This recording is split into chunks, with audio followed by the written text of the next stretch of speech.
আসসালামু আলাইকুম। কয়েকদিন আগে এই জমিটাতে সেচ দেওয়া হইলো, তারপরে এখন ঘাস আসলে বাড়তে শুরু করছে।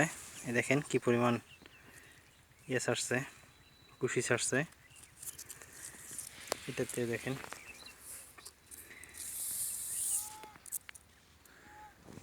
তো আমি আজকে আরও কিছু ঘাস নিয়ে আসলাম মিসিং জায়গাগুলোতে দেওয়ার জন্য, যে জায়গাগুলোতে নাই। এই যে যেমন এই ঘাসটা এবং এই ঘাসটা মাঝখানে, এখানে আরেকটা থাকার কথা ছিল, এখানে এই ঘাসটা নাই।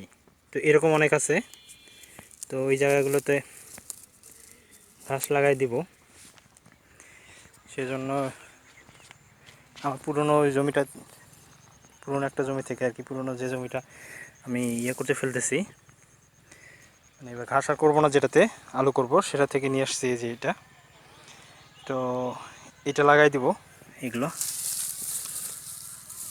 যে একটা একটা করে এরকম করে ওই মিসিং জায়গাগুলোতে লাগাই দিব।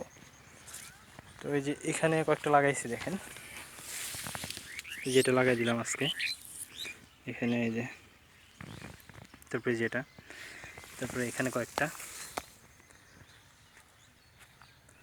দেখলে পাওয়া যাচ্ছে। এই যে এটা এটা এখনকার লাগানো, আর এটা হচ্ছে আগের। তো এভাবে লাগাই দিব আর কি,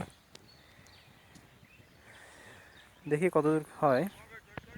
আবার ঘাস হয়ে যাচ্ছে, যে নতুন করে আবার নিড়ানি দেওয়া হয়েছিল, তারপরে আবার ঘাস হচ্ছে। তো এটাও নিড়ানি দিতে হবে। এখন যেহেতু ধান কাটা এবং আলু লাগানোর মৌসুম চলতেছে, তো এটা নিড়ানি দিতে হলে একটু দেরি হবে। যত তাড়াতাড়ি সম্ভব দেওয়া প্রয়োজন, কিন্তু হয়তো দেরি হবে আর কি। তো দেখা যাক কতদূর লাগাইতে পারি। এই যে এটা দিয়ে লাগাবো, আর কয়েকদিন পরে হয়তো শেষে দিয়ে দিব। আলহামদুলিল্লাহ শেষ হয়ে গেল। ফাঁকা জায়গাগুলো তো লাগাই দিছি, যেখানে যেখানে ছিল না আর কি।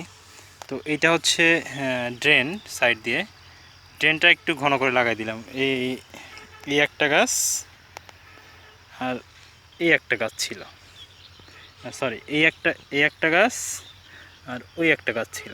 আর মাঝখানে এখানে একটা লাগাই দিচ্ছি, মাঝখানে একটা একটা করে লাগাই দিলাম আর কি, কারণ ড্রেনে এত ফাঁকা রাখার মানে নাই।